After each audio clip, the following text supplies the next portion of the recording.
नमस्कार मित्रों, आप सभी का दिव्य विद्या मंदिर चैनल पर हार्दिक स्वागत है। साथियों, मैं लगातार आप लोगों के लिए निस्वार्थ भाव से मेहनत कर रहा हूं। जो ज्ञान अर्जित हम किए हैं उसे आप तक पहुंचाने की पूरी कोशिश है। साथियों, आज मैं पढ़ाऊंगा साधारणीकरण। रस सूत्र के 4 व्याख्याकार हुए थे, भट्ट लोलट, श्री संकुक, भट्टनायक और अभिनवगुप्त, जिसमें से तीसरे व्याख्याकार भट्टनायक ने साधारणीकरण की अवधारणा प्रस्तुत की। तो साथियों, साधारणीकरण से भी परीक्षा में प्रश्न पूछे जाते हैं। पूछे इसलिए जाते हैं कि भट्टनायक ने जो साधारणीकरण का सिद्धांत दिया, उसके बाद ये साधारणीकरण होता किसका है, इस पे तमाम विद्वानों ने अपना अलग मत दिया है। दरअसल भरतमुनि के नाट्य शास्त्र के 6ठे अध्याय में जो रस सूत्र है, विभावानुभाव, व्यभिचारी भाव, संयोगादृश रस निष्पत्ति, ये बड़ा ही विवादित है और इस पे जितने विद्वानों ने अपना अपना मत दिया है, उसी मत का खंडन अगले विद्वान ने कर दिया है। इसलिए इसकी कोई निश्चित अवधारणा नहीं बन पाती। और वही चीज़ साधारणीकरण के साथ है। साथियों, साधारणीकरण की अगर अवधारणा या प्रवर्तक की बात की जाए तो भट्टनायक हैं। इसे आप लोग गौर से समझिए।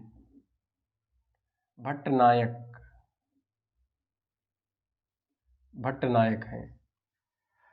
लेकिन अगर ये प्रश्न ये बनता है कि साधारणीकरण का प्रारंभिक बीज रूप किस ग्रंथ में मिलता है, तो जान लीजिए साथियों, जो भरतमुनि का नाट्य शास्त्र है, जिसे पंचम वेद कहा गया है, जिन्होंने रस संप्रदाय भरतमुनि ने खड़ा किया, उसी में साधारणीकरण का बीज रूप मिलता है। लेकिन वह बीज रूप में है, वृक्ष नहीं बना है। वृक्ष रूप में लाने वाले जो प्रथम विद्वान हैं या प्रवर्तक हैं, वो भट्टनायक हैं। तो प्रारंभिक बीज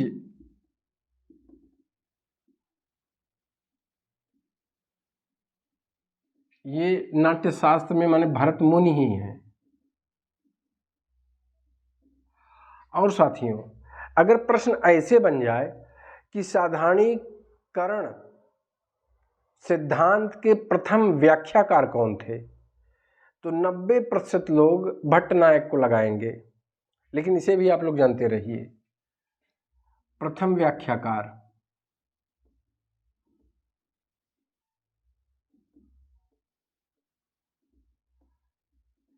ये अभिनवगुप्त हैं। अभिनवगुप्त इसलिए हैं साथियों कि भट्टनायक ने साधारणीकरण पर चिंतन किया। साधारणीकरण की अवधारणा पहली बार भट्टनायक देते हैं, अर्थात भट्टनायक उसके प्रवर्तक हैं। आप ऐसे भी कर सकते हैं। लेकिन उसकी साधारणीकरण सिद्धांत पर व्याख्या देने वाले, क्यों व्याख्या देना पड़ा अभिनवगुप्त को? क्योंकि इनका जो अभिव्यक्तिवाद है वह भुक्तिवाद का ही खंडन है। अभिनवगुप्त ने अपने अभिनव भारती में ये बात की चर्चा की है कि हम भट्टनायक का जो साधारणीकरण सिद्धांत है, और वह साधारणीकरण सिद्धांत जो भावकत्व और भोजकत्व की प्रक्रिया थी, उसको एक खंडित करते हैं और वहाँ विभावन व्यापार देते हैं। तो इसे आप लोग जानते रहिए। और साथियों, साधारणीकरण का अर्थ क्या होता है, इसे आप लोग जानते रहिए। साधारणीकरण का मतलब होता है कि असाधारण जो चीज़ है, जो चीज़ असाधारण है, वह साधारणीकरण द्वारा साधारण हो जाता है। माने जो चीज़ विशेष है वह क्या हो जाता है? सामान्य हो जाता है। इसी सामान्य को कहीं कहीं निर्विशेष भी लिखा जाता है। निर्विशेष माने विशेष नहीं है जो, अर्थात सामान्य। तो ये आप जानते रहे, साधारणीकरण का मतलब क्या होता है? असाधारण चीज को साधारण कर देना। अगर असाधारण चीज को आप साधारण नहीं कर पाएंगे तो आप रस दशा को प्राप्त नहीं होंगे। रस तभी आप लेते हैं जब कोई भी अनुभूति आपके हृदय से टकराती है और दूसरे की अनुभूति आपकी अनुभूति हो जाती है, तभी रस की उत्पत्ति होती है। तो इसलिए असाधारण का साधारण, विशेष का सामान्य होना, ये साथियों साधारणीकरण कहलाता है। और साथियों इसको भी आप लोग जानते रहिए कि प्रथम जो प्रारंभिक आचार्य भट्ट नायक थे, इन्होंने रस की प्रक्रिया के अंदर 3 प्रक्रिया बताई थी। इसे आप लोग जानते हैं, तो इसे भी आप लोग जानते रहिए। ये भट्ट नायक ने बताया कि एक अभिधा है, एक भावकत्व है, एक भोजकत्व है। अभिधा का मतलब होता है अर्थबोध, इसे आप लोग जानते हैं। भावकत्व का मतलब होता है भावना का व्यापार, और ये भोजकत्व का मतलब होता है रस का भोग। इसीलिए इन्होंने जो सिद्धांत दिया उसका नाम था भुक्तिवाद। अब ये भावना का व्यापार होता कब है ये बता रहे हैं, यहीं दे दिए। भावना का व्यापार का मतलब होता है कि हमारी भावना आपके भावना से व्यापार कब करेगी, आपके भावना से लेन देन कब होगा, आय व्यय कब होगा, जब हमारी भावना आपकी भावना से मैच करेगी। और वह मैच तभी करेगी जब कोई बात असाधारण से साधारण हो जाए, वह विशेष से माने व्यक्तिगत से वह सामान्य हो जाए। तो यहाँ पर भावना का व्यापार को ही ये भट्ट नायक साधारणीकरण बताते हैं। यही इन्होंने ये अपनी अवधारणा प्रस्तुत किया है। अब भोजकत्व माने होता है रस का भोग। रस का भोग कब होगा, रस का भोग कौन करेगा, सहृदय करेगा। माने सहृदय शब्द न कह के ये यहाँ पाठक या दर्शक शब्द का प्रयोग किए है, जिसे प्रेक्षक भी कहा जाता है। और यह दर्शक जब साधारणीकरण हो जाता है तब अपने और पराये की विशेष और असामान्य की दशा से सामान्य की स्थिति में जब ऊपर उठता है, तब वह यहाँ पर वो एक बात और भट्ट नायक कहते हैं, ब्रह्मानंद सहोदर शब्द का भी प्रयोग ये करते हैं। कौन करते हैं, भट्ट नायक। माने वह जब रस की दशा, रस भोग माने भोजकत्व को प्राप्त होता है, रस का वो भोग करता है, तो ब्रह्मानंद सहोदर माने ब्रह्म के समान आनंद देने वाली भावना में लीन होता है। तो ये सिद्धांत किसने दिया था, भट्ट नायक ने। मतलब भट्ट नायक ये बताते हैं भावना का व्यापार, भावकत्व से ही साधारणीकरण दिए हैं। और ये कुल मिला के ये बताते हैं कि विभावादि, जो विभावादि है उसी का साधारणीकरण होता है। ये बहुत महत्वपूर्ण है। अगर भट्ट नायक के अनुसार पूछा जाए कि साधारणीकरण होता किसका है, विभाववाद क्या होता है, उन्होंने कहा कि जो विभाव माने आलंबन, आश्रय, विषय, उद्दीपन ये सब है, उसी का क्या होता है, साधारणीकरण होता है। इसके बाद साथियों इनके मत को खंडित करने वाले, मतलब इनके मत का जो प्रथम व्याख्याकार हैं वो हैं अभिनव गुप्त। इन्होंने अपने ग्रंथ अभिनव भारती में ये बताए कि व्यंजना के विभावन व्यापार द्वारा साधारणीकरण होता है। अब यहाँ साथियों ये अभिनव गुप्त अपना जब मत दिए तो ये भट्ट नायक के 2 भाव का तो भोज का तो एकदम कैंसिल कर दिए, खंडन किए इसका, और उसकी जगह पे व्यंजना का व्यापार, विभावन व्यापार, ये शब्द कभी कभी परीक्षा में पूछता है कि विभावन व्यापार किससे संबंधित है, तो साथियों जानते रहिए अभिनव गुप्त से संबंधित है, क्योंकि ये जो व्यंजना का व्यापार है ये विभावन व्यापार के ही द्वारा। और ये भी बताते हैं अभिनव गुप्त, ये बताए भट्ट नायक ने विभाववाद का साधारणीकरण होता है। इन्होंने कहा विभाववाद के अस्थायी भाव का साधारणीकरण होता है, विभाववाद के अस्थायी भाव का साधारणीकरण करण होता है। ये मत दे रहे हैं। इस कभी कभी परीक्षा में ये भी पूछता है विभावाद के अस्थाई भाव का साधारणीकरण कौन मानता है, तो अभिनव गुप्त मानते हैं। अच्छा, विभावाद के अस्थाई भाव का साधारणीकरण कहने का मतलब अभिनव गुप्त ये भी कह रहे हैं कि सहृदय का साधारणीकरण होता है। सहृदय का क्या होता है, साधारणीकरण होता है। इसे भी आप लोग साथियों जानते रहिए। और साथियों, सहृदय का मतलब होता है, सहृदय कौन होगा, माने जो सामाजिक की अनुभूत है उसका साधारणीकरण होता है। एक ही शब्द है लेकिन उसके कई नामों से जाना जाता है, तो इसको आप लोग जानते रहिए। सामाजिक के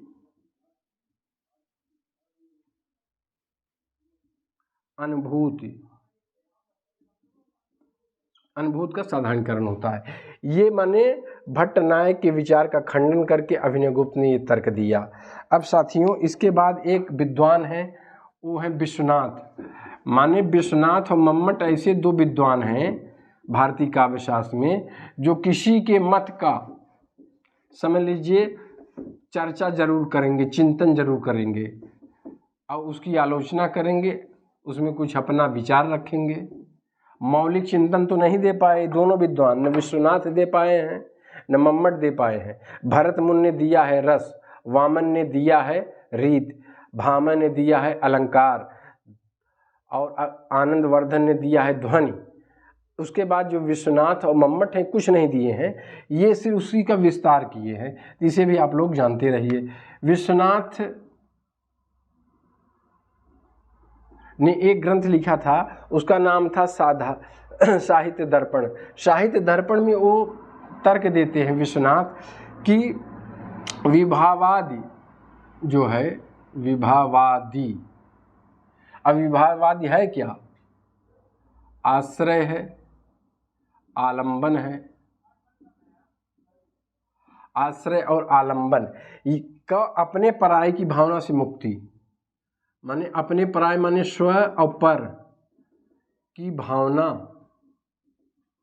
से मुक्ति का नाम ही क्या है, साधारणीकरण। माने विश्वनाथ ये कहते हैं कि अपने और पराये की जो भावना है उसी से ऊपर उठना। इसीलिए आचार्य रामचंद्र शुक्ल ने भी कहा है कि हृदय की मुक्तावस्था का नाम रस दशा है। मतलब हृदय की मुक्तावस्था कब होगी, वह साधारणीकरण है।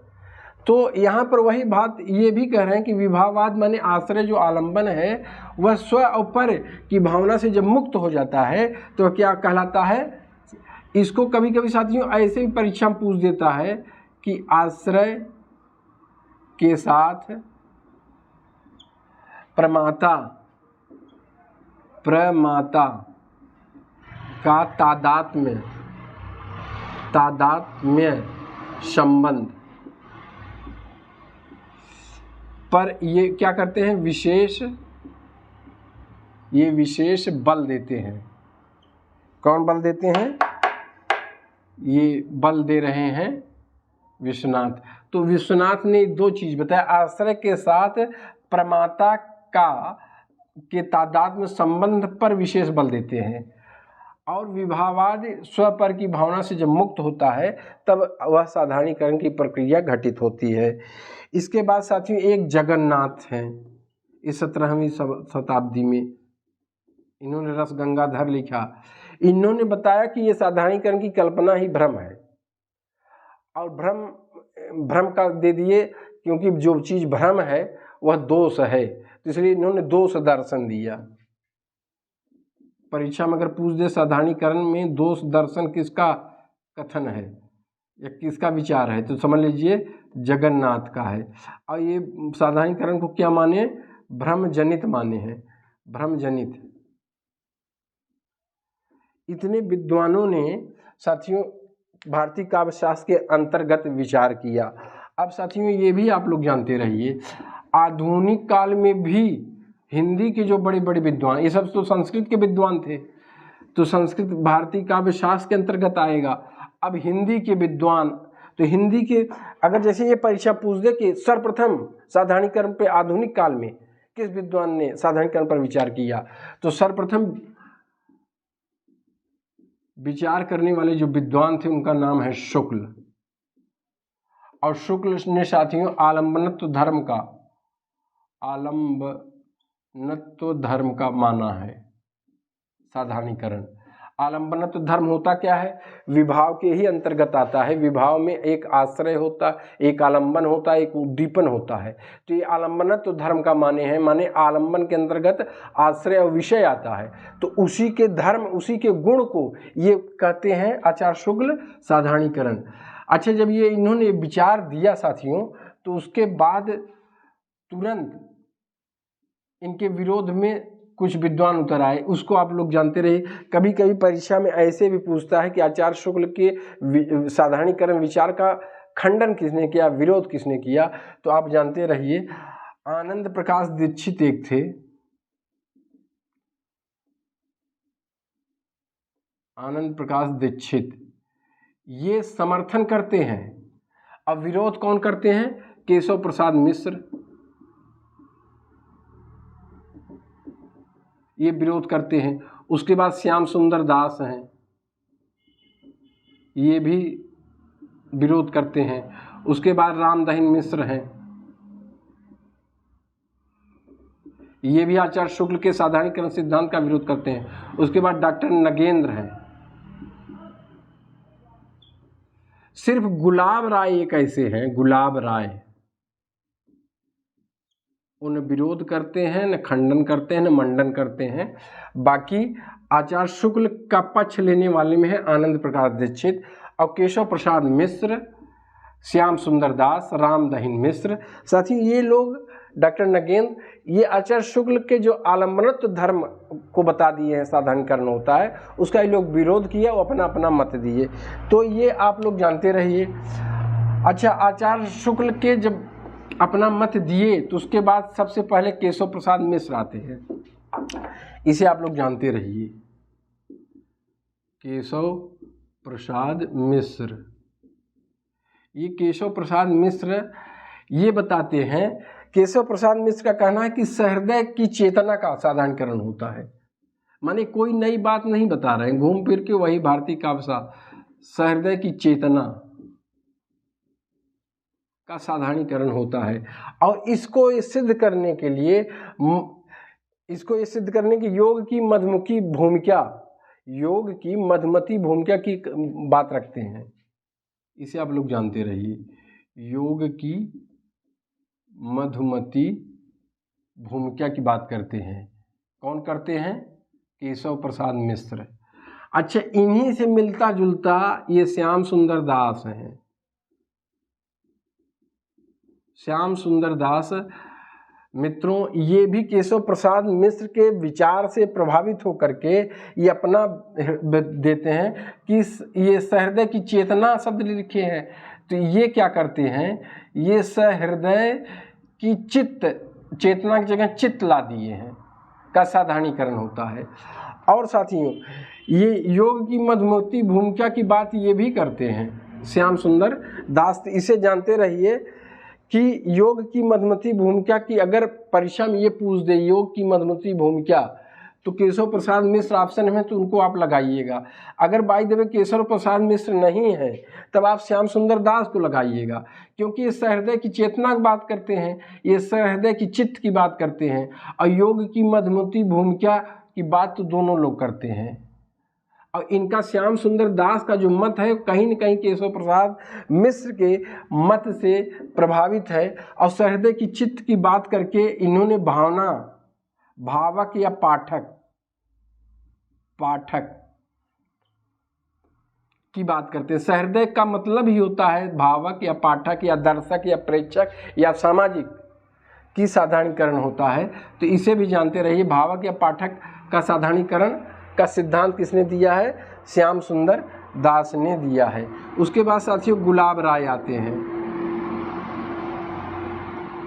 गुलाब राय बताते हैं कि सबका साधारणीकरण होता है, माने उसमें जितने अंग हैं, नाटक का, कलाकार का, विभाव का, अनुभाव का, सबका मान लिए हैं, प्रेक्षक का, दर्शक का। तो इसे आप लोग जानते रहिए, ये सभी का मानते हैं। सभी का अंतर्गत कौन कौन आएगा? नाटकीय प्रपंच आएगा, जो नाटक में दिखाया जाता है, प्रपंच उसी कहा जाता है। नाटक का भी माने हैं, ये आप जानते रहिए। उसके बाद दर्शक का माने हैं, जिसे प्रेक्षक कहा जाता है, इसे ब्रैकेट में दर्शक को ही प्रेक्षक कहा जाता है। जैसे आप पिक्चर देखने जाते हैं तो आप दर्शक होते हैं, उसी को भारतीय काव्य शास्त्र में प्रेक्षक शब्द से संबोधित किया गया, इसे भी आप लोग जानते रहिए। उसके बाद कवि का माने सबका माने हैं, गुलाब राय के अनुसार इस सभी का साधारणीकरण मानते हैं। उसके बाद साथियों एक है डॉक्टर नगेंद्र। अगर आचार्य शुक्ल ने रस मीमांसा लिखा था तो रस सिद्धांत लिखे हैं डॉक्टर नगेंद्र, और ये भी रसवादी हैं। ये सब साथियों रसवादी हैं। आचार्य शुक्ल भी रसवादी हैं, केशव प्रसाद मिश्र भी रसवादी हैं, श्याम सुंदर दास भी रसवादी हैं, गुलाब राय भी रसवादी हैं, डॉक्टर नगेंद्र भी रसवादी हैं। लेकिन अगर आगे चल के अगर पूछा जाए रामविलास शर्मा क्या है, तो रामविलास शर्मा रसवादी नहीं है, उनका चिंतन मार्क्सवादी है। तो उसको मैं आगे पढ़ाऊंगा। तो यहाँ जानते रहिए कवि की अनुभूति का, ये डॉक्टर नगेंद्र क्या कहते हैं कि कवि की अनुभूति का साधारणीकरण होता है। कवि की अनुभूति का साधारणीकरण ये माने हैं कौन? डॉक्टर नगेंद्र। अच्छा, डॉक्टर नगेंद्र के बाद साथियों जैसे ही छायावाद के बाद प्रगतिवाद समाप्त होता है, प्रयोगवाद आता है। अब प्रयोगवाद के जो मेन हैं अज्ञेय हैं। अज्ञेय चूंकि प्रयोगवादी थे, और जितने भी प्रयोगवादी कवि थे वो व्यक्तिवादी थे, वो सामाजिक तो थे ही नहीं। इसीलिए नदी के द्वीप लिखे, मैं हूँ नदी का द्वीप, माने नदी नहीं, मैं धारा नहीं हूँ, मैं क्या हूँ? द्वीप हूँ। मैं समाज नहीं, मैं व्यक्ति हूँ। और जहाँ व्यक्ति की बात आएगी वहाँ ये इनकी जो रचनाएं हैं साथियों, वो साधारणीकरण का विरोध करती हैं, खंडन करती हैं। क्यों करती हैं? क्योंकि ये ऐसा व्यक्तिवादी, ऐसा उपमान उपमेय बिंब प्रतिबिंब ला दिए कि उसका साधारणीकरण होगा ही नहीं। जैसे ये अभी तक उदाहरण जैसे आप पाएंगे कि चंद्रमुखी के समान मुख है, कमल की तरह मुख है। ये प्रयोगवादी क्या किए हैं? ये बता दिए कि कोयला के समान मुँह है। अब कोयला के समान मुंह ढूंढते रहो, उसका साधारणीकरण ही नहीं होगा। तो इससे आप लोग ये जानते रहिए, ये जो प्रयोगवाद है ये भी प्रश्न बन सकता है साथियों, इसलिए मैं बता रहा हूँ। सिर्फ और सिर्फ प्रयोगवाद, ये साथियों जानते रहिए, ये साधारणीकरण का समझ लीजिए विरोधवाद है। माने साधारणीकरण यहाँ आकर के फेल हो जाता है, साधारणीकरण होता ही नहीं। किसके यहाँ नहीं होता? प्रयोगवादियों के यहाँ नहीं होता। और साथियों ये जो अज्ञेय थे ये लिखते हैं कि साधारणीकरण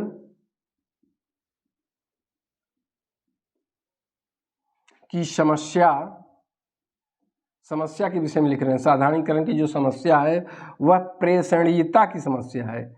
ये माने पूरा उलट पलट दिए हैं। प्रेषणीयता की समस्या है। ये कथन किसका है? ये कथन है अज्ञेय का। साधारणीकरण की समस्या प्रेषणीयता, माने प्रेषणीयता का मतलब होता है, एक होता है शब्द संप्रेषण। संप्रेषण माने विचारों का आदान प्रदान। जब हमारे भाव आपके भाव से मिल जाते हैं उसी को कहा जाता है जो मैं अपनी बात कहना चाह रहा हूँ, मतलब अभिव्यक्ति कला। आप जो अनुभूति है, जो विचार है आपके, उसकी अभिव्यक्ति की कला को संप्रेषणीयता तो बताते हैं। संप्रेषणीयता की समस्या है साधारणीकरण।